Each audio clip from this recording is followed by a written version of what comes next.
for staying late to hear me tell you a little story. And this is a story about a video game company and how we do things a little differently, and what it means to actually make video games and how we make them. And the story has 5 parts, and first I'll give you a little introduction to who I am, and I guess that didn't work. At any rate, I'll give you an introduction of who I am, and then we'll go into what it actually means to make video games, and some problems that we saw, and some potential solutions, and those solutions we implemented. And the main solution I'll speak with you about is actually working remotely. And sometimes, you know, research is one thing, but reality, it's research, and reality is a completely different thing. But that would be a nice reality for that.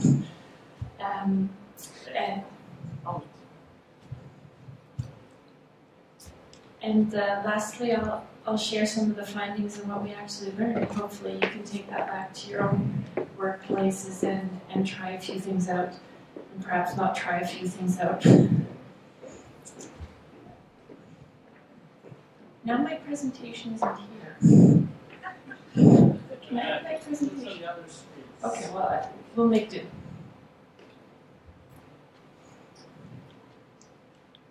Okay, so this is me. I like riding bikes. Aside from liking to ride bikes, I'm also the managing director of a mobile game company called Foxglove Studios. And the first confession I need to make is that I'm a bit of a fake manager. I'm really a programmer. I love programming. I took a degree in programming. I thought it was awesome. And if I had continued at school, I would have done pure math. Because there's something fantastic about sitting down with a problem and taking the time to casually work through it and getting yourself another cup of tea and continuing to work through it. But as so often happens, eventually I ended up programming video games, and I'm not quite sure how that happened either, but I was. And then at some point, I was voted to be the team's next technical project manager, so the next thing you know, I'm a manager. And what I realized about 2 or 3 years in is that management is really a matter of sitting down with complicated problems with a cup of tea and trying to figure out how to fix them. So I think I just drew a likeness between management and math. The thing with management is actually that, unlike math, the variables keep changing. So math, at least they stay constant. With management, somebody comes in, they got up on the wrong side of the bed, they don't like sitting next to the person they're sitting, that person's food smells, what, you want me to wear shoes to work? Etc. And I realized that I actually really like this job because it's like math and it's actually a little more complicated. And so I spend my time trying to figure out things about organizational structures, particularly for creative endeavors. Why do we do the things we do? Why did that person just say that? What is causing him to, or her to react that way? I work in games, so it's mostly him. What enables somebody to do their best work? At one point I asked someone, level designer, could you please give me an estimate for how long this would take? And the answer was, I can't believe you just asked me that. You're killing my inner creative sanctum. Okay, I still need to estimate. So this is what I think about. And our games, since this is a talk about digitization, is I've been making games since 2000. And initially games were analog, right? Like kids played cops and robbers. And now this is an image of a game called Mirror's Edge, which was made by a company in Stockholm called DICE. And they're playing cops and robbers. It's just through a digital medium. And there's many examples of this. You can have puzzle games. This is a mobile game called Monument Valley. Again, in a digital format. And what's interesting is that even hobbies are moving into a digital format. We used to go outside to garden. No need to leave the couch anymore. And what's interesting is that you laugh, but I spoke to the creators of this game, and it's called Inner Garden. And they're 2 Czech brothers who made this game And they said, you know, a lot of people live in cities and they can't actually garden, so we just wanted to give them 5 minutes of peace on their bus ride home every day, which I thought was really sweet. But so our products, the things that we make are digital by definition. And if you look at our hardware, there's a ton of it, and it comes out very regularly. Microsoft's a bit slow, you know, sometimes once every 4 years or so you get something. PlayStation starts to show up with things slightly more irregularly. All of a sudden we move to mobile, we get something new every single year from a company that pretty much tells you nothing. So it's like, hey, all your games stopped working, please upgrade. But you know, this might be bad. This is the division of Android devices. This is in 2015. It's 2 years old. There are 24,000 devices with people who don't upgrade their systems. And you have to manage it all. To say that we work and live in this digital environment of constantly having new hardware, different ideas, it's very, very, very rapid. And so you generally get some problems associated with that. And the first problem, I'm going to take the second problem first. So 6 years ago I read a fact, and this fact was that 75% of all people leave this industry before they reach 6 years. That means the most senior members of our industry have been in the industry for 6 years. Now, when I spoke to my banker about that, they nearly beat themselves laughing. Oh, that's a junior member. Investment bankers, the same, lawyers, bus drivers, like I spoke to a lot of people about this. They leave before 6 years. Why do they leave? They have no work-life balance. This industry chews through people like it doesn't matter. Human capital, like just pump more in. There's new grads. I go to speak at career days at schools, and the kids, irrelevant if they're 5 or if they're 18, will climb over the astronaut standing next to me. You make video games. I have had to inform new hires that it is not okay to sleep under their desk no matter how excited they are about their job. Not okay. Go home. You need to find some energy in other things you do. But it also creates this problem that about 6 years in you actually mature a little bit and you realize that, hey, maybe you actually want to have a family and see people other than your coworkers. And at that point, people drop out because they can't work 80, 100 hours a week. So how does the industry ever learn if the oldest person is 6 years? 6-year tenure. We never learn. We make the same mistakes again and again and again and again. It's like rinse and repeat. It makes no sense whatsoever. At about the same time, I was given a card. It was shiny and gold. And it meant that I could go to this little house in front of an airport, and most of the time I was flying through Frankfurt, and I wouldn't have to do like any of this check-in crap. In fact, they would say, would you like to be driven to the airplane in the Mercedes or in the BMW? And I'd say, oh, I'd like to be driven to the airplane in the BMW today, thank you very much. And about 2 months in, I realized that, and I calculated I had taken 120 flights in 18 months. To save you the trouble, that's one flight every 4.5 days. And not just like, oh, I'll fly from Stockholm to Frankfurt. It was like to Seoul, to Florida, to Japan, to the US.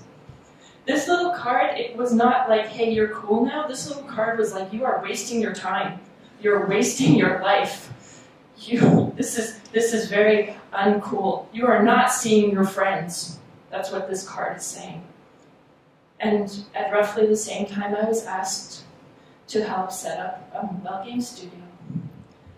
And so I thought, well, let's try to solve some of these problems as well as my apparent love of airports. and see if we can work remotely. Can we set up a completely, so to speak, digital workplace? And the number of people who told me, no, it was not possible, I think all people told me, no, it's not possible. To be quite honest with you. How will you communicate? It's a creative environment. How will you bounce ideas? How will you make sure, how do you know they're going to be working? Maybe they're going to be sitting there in their underpants. Right now they're not wearing shoes. Like, what the heck do I care if they're not wearing pants? Right? And so I did a ton of reading because I wanted to substantiate this gut feel that working remotely would actually work. And just because nobody had done it doesn't mean it doesn't work. And this is not a ton of reading. This is actually just 6 books. But the library of books, I must have read like 50, 60 books when I calculated it all in the end. Everything from work environments to what motivates people to organizational structures to example of other places that are working slightly differently. And I could probably write you a whole semester's worth of lectures on that stuff, and I find it super interesting. So whoever wants to go for a cup of hot chocolate afterwards to discuss that, you know, wave me down. I'll talk your ears off. But the 3 things that I will share with you today are actually 3 quotes from 3 books. And the first book has an awful title, but the quote is really good. And it says, work isn't a place you go, it's something you do. Now, 6 years after having been working remotely, I still say I'm going to work. I don't say, hey, I'm going to do work. I'm going to work. And in my case, that means actually leaving my house, walking into my office, which is about this far away from the house, and sitting down and going to work. Anyhow, it was an interesting thought. The second thought was that this book, Rework, was written by the guys who started 37 Signals, and they make software like Basecamp, so it's project management software. And one of the founders asked, now this is in 2000, imagine how much our world has sped up between 2000 and 2017. Where do you want to go when you want to get something done? And the answer he got was, we pretty much go anywhere but to the office. Because the office is noisy, because we get interrupted. And lastly, there's Ricardo Semler, who runs a company named Semco, or he did anyways. And it's a Brazilian company that does everything from heavy manufacturing to building maintenance. At the time when I checked, I think last week, they're the study of the company's being studied by about 200 different postdocs because they can't figure out why it works. And essentially what he says is everyone gets all information, complete and utter transparency, and you can make any decision you like. At one point he went on vacation for 2 weeks, he came back, he had a division in the Netherlands. But he said, why are we able to actually answer emails on Sunday, but not go to the movies on Monday? And I was like, yeah. Until I tried to go to the movies on Monday and felt infinitely guilty. Oh, maybe I should make sure that I'm available by phone. And maybe I should write an email in the middle of the movie so they think I'm working. But it's true. Like, what's the distinguishing factor between Sunday and Monday? And so after all of this reading, I decided, okay, I'm not crazy, but we can actually try this out. And so I set up a studio, and it's called, I skipped this one. If you want examples of people, organizations that work in different ways, not just remotely, but about transparency, this is an awesome book. You should go read it, or at least find the guy's TED Talk. So we ended up with a company where you can work when you want and where you want. Seems simple enough. We call it Foxglove Studios. We're 6 years old now. We still make mobile games. What does it look like? Well, we have a few locations. This has to be a really now you're going to be presented, I should warn you, with a bunch of boring slides. And this is where we are, at least where we were on Monday. Next week we won't have anyone in Japan because he's moving back to Stockholm. But perhaps what this is hiding is that we do have 22 employees. Of those 22 employees, there are 11 nationalities in 13 locations.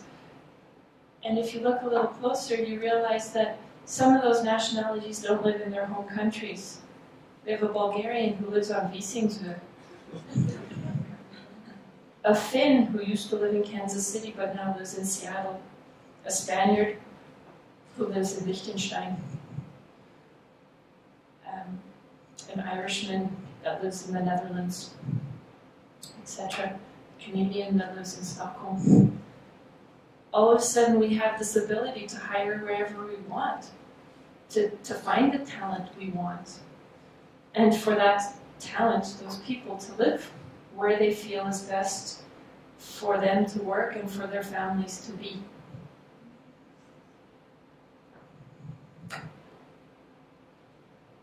This is what some of our offices look like. We used to actually have an office on Södermalm until about 2 years ago, when the office manager was like, okay, I've been the only person who's been here for a month. Pete came by and got his monitor. Yeah, okay, well, that seems to be... We started off by, we would write emails, I will be working from home today. I will not be in the office today. There are no emails, no messages about these things anymore. Instead, we have converted to, I am available during these hours. I wrote a message to the team, I am not available, I'm away from keyboard from 2 p.m. until 6 p.m. because I'm giving a presentation. Right? We don't care where you are, we care when you are. What is your available? When can I speak with you? When can I collaborate with you? I think the most interesting picture here is actually the one in the middle that's been painted, and it was painted by one of our artists. We do have a few programmers who paint as well. And I said, well, Peter, I wanted a picture of your office, not your landscape. And he's like, no, this is really important because, you know, when I need to create something and I find no inspiration, I can actually go out and paint this to find the inspiration that I need to do my job. This is my office. Oh, interesting.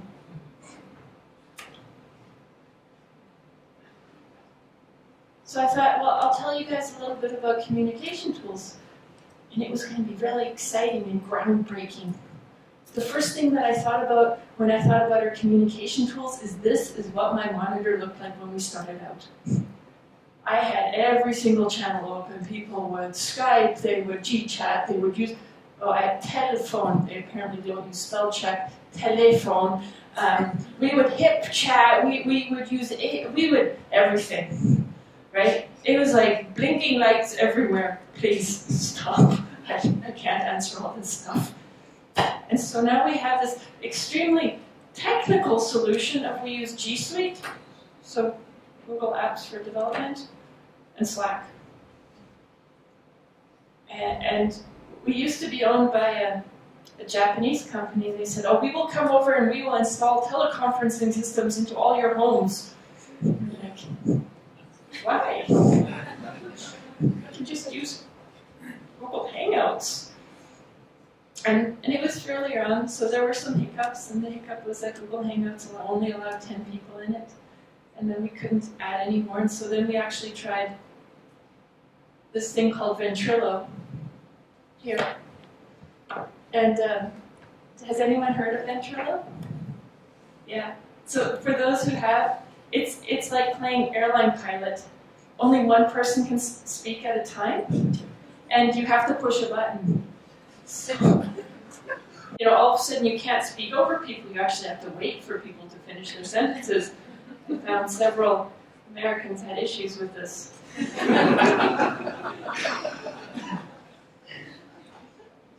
I mean, you work with 11 nationalities, all of a sudden you learn a few things. Finns don't make small talk. At any rate, Google allowed us to have more people in the Hangouts, so we still use Hangouts for our team meetings, and we use Slack to communicate when we're away from our desks and what our availability is. And it was going to be groundbreaking and exciting, but you know, you can actually do this stuff with very little money.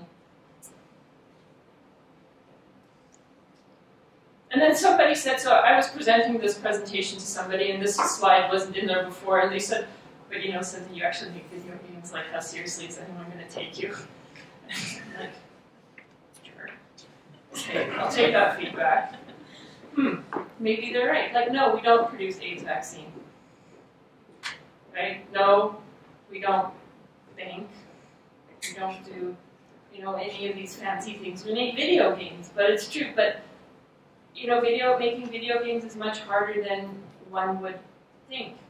First of all, you do have many cultures, like I was mentioning, but you also have a lot of disciplines. You have coders interacting with artists, interacting with the marketing people, dealing with the video graphics guys, with the audio guys, with the artists who don't want to talk to audio, etc., right? So that it's a very creative process that is so clearly defined as that our end goal is to make it fun. Okay, 2 years from now, you figure out what the millennials think is fun. Go. Great. Fantastic. Get right on that. And just by way of example, if we actually wanted to put a weapon into a game, and perhaps, yeah, so a weapon. So first somebody has to model the weapon, and then somebody has to add the texture to the weapon. Somebody has to actually rig it, which means that they put points in it so that the weapon can be animated, which then gets animated, and then the audio needs to be recorded and added to the weapon, and then finally the thing has to be scripted and tuned so that it feels like you're shooting that weapon. And then all of a sudden, no, it doesn't feel right, so the animation changes, so all of a sudden sound is off, and therefore the rigging needs to be redone, and around it goes. There are 6 handoff points. If everything goes smoothly, which it never does, never, there are only 6 handoff points. So games are more complicated than you think, than I would have thought. I have to give a shout out. These are the 2 games that we currently do. We're super happy with them. The Muscle Hustle was just released on November 1st. And Snipers vs. Thieves was released in August, and as of this week just enjoyed its 15 millionth download, which is awesome. I'm super proud of myself.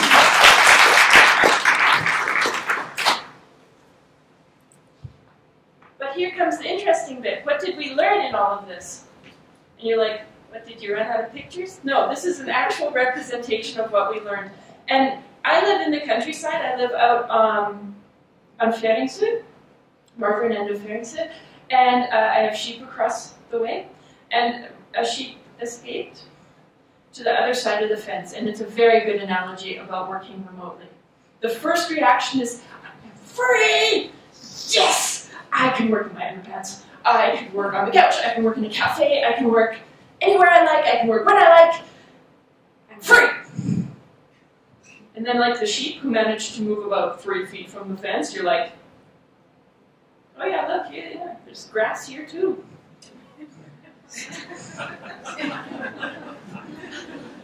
I still got to do my work too. And then after a bit of adjustment, you're like, okay, well, yeah, maybe I'll sit down and do my work. And that adjustment does take a while. There, you know, the first couple of months, you do have to find your own rhythm. That rhythm is not defined by this, you will work 9 to 5. At 10 o'clock, have you had any good ideas? But it's defined by when is it good for you to work. I realized that I work super awesome from like 6 in the morning until 11, and from about 11 till 4, I am useless. I'm surfing YouTube, watching Beyonce and Taylor Swift. Not even anything useful. Fair enough. And so accepting that was important, and then finding a way to actually deal with that. And now I still work from 6 in the morning till about 11, and then from about 4 to 7. That works for me. Other people like working from about 4 in the afternoon until 1 in the morning. Don't care, it works for them. That's when they're creative. Fantastic. As long as we have overlap, as long as we make our meetings. Great. There's also the situation where you actually have to have a place to work. It is very disruptive, no matter who you are, to perpetually go from cafe to cafe, from home to wherever, from couch. It is really handy to actually have a desk, you sit at it, you do your work. So, for ourselves, it's an evolution rather than a revolution. We learn as we go. We try this out. We used to have an office. The office became useless. We got rid of the office, etc. You do need new skills. You actually have to manage yourself. When new employees come on, they're like, but nobody's checking in on me midweek to make sure I've done my task. Yeah, that's because we fired mommy. Right, so let's actually try to give you the skills that you need to be able to do your job and to be able to feel comfortable doing that. And so we do a lot of education around that. Don't push the buttons when you're nervous. You have to try new things, like Ventrilo. We used Google Apps at the time because it was the only thing that was available where we could actually share and work in the same document at the same time. Time zones are possible. Right now, Pete is in Japan, I'm here, Dave is in the US. We find a way to make it actually work. We're flexible. You just have to change the way you think a little bit. As mentioned before, you need to find your own rhythm, how you work, what's best for you, how does it fit into your life. And you have to stop feeling guilty about going to the movies on Monday, because you will feel guilty about going to the movies on Monday. From a managerial perspective, I guess you have to treat everyone as though they are an adult. And that's combined with the second point, adults need transparency and information to make good decisions. And that's really important because I think in so many places that I worked previously, information was hidden because they did not want to scare me, because they did not want someone to quit because it was negative information. At the same time, it's really hard to share all of this information when people aren't used to having it. Employees would say, don't tell us that, it makes me nervous, okay? And instead of saying, okay, I won't tell you that, I said, how can we help you learn how to deal with this information so that you know what's there and be able to make decisions? As a manager, you also have to let go of perceived control. Numerous times people have asked me, well, how do you know they're doing their work? My answer is always like, well, how do you know they're doing their work? Well, I can see them.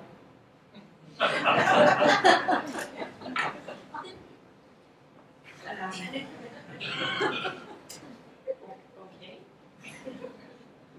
Well, I've never been able to judge if somebody's doing their work or not, if I can see them or not. But it really forces us to actually attribute work based on output rather than based on presence, which has turned out to be quite a good thing. For others, the journey is not so easy. We're part of a larger company. Sometimes they want visitation rights. When we were owned by a Japanese company, the CTO, Takamura-san, I am going to come over to Stockholm and talk to your tech team. And this was when we still had an office. I'm like, But Takamura-san, the tech team doesn't come into the office. I will be there, and no matter how hard I tried to explain to him that the tech team does not exist in the office, Takamura-san still got on an airplane from Tokyo to Stockholm in the dead of winter to visit our tech team. And so Takamura-san came in, and I said, well, we're very happy to have you here. I will speak to your tech team now, okay? I put him into the meeting room. I started up a Google Hangout, and there was our tech team. And he's like, but where are they? I said, well, this guy's in Visingsu, and that guy's in Tokyo, actually, and this guy is etc., etc. And he's like, oh, okay, I get it. Even our providers that we work with were like, well, we can come by your office to have a cup of tea or see your team. And yeah, I'm sorry. I'll gladly, like, where are you? Oh, you're in London this week. Hey, I'm going to be in London this week too. Let's go find somewhere to actually hang out and meet. And it's very difficult in those regards. I wrote Alice in Wonderland because it feels like we've gone down the rabbit hole, but the majority of the people are still in the real world. And And the real world includes banks and lawyers and accountants and support people and the law. It's really hard. We have 22 people. Do I set up a corporation in every single country that we work in? How does that even work? How do I employ people gainfully and make sure that they feel like they're fully employed and that they have social security, etc.? How do you treat people fairly across borders? Do I pay them local? Oops. Do I pay them, the cost of living locally? How is that fair to the people who live in cheap locations? How do I value that work? So, and also, I had a call with my accountant, and they're absolutely fantastic because they get how we work, but they still use the phone. I'm like, hey, maybe we can have a Skype call so we can see each other. No, we're not allowed to install that kind of software. What? And my reaction is like, how do you do your job? How is that possible? And it baffles the mind. After 6 years of working like that, and I have to realize, okay, well, maybe it's still slightly different from what most people are used to. So, in conclusion, we basically plug in to unplug. We go fully digital so that we don't have to be. So that I can go climb in Argentina and still work the next day. So that people can pick up their children and spend time with them and work in the evenings.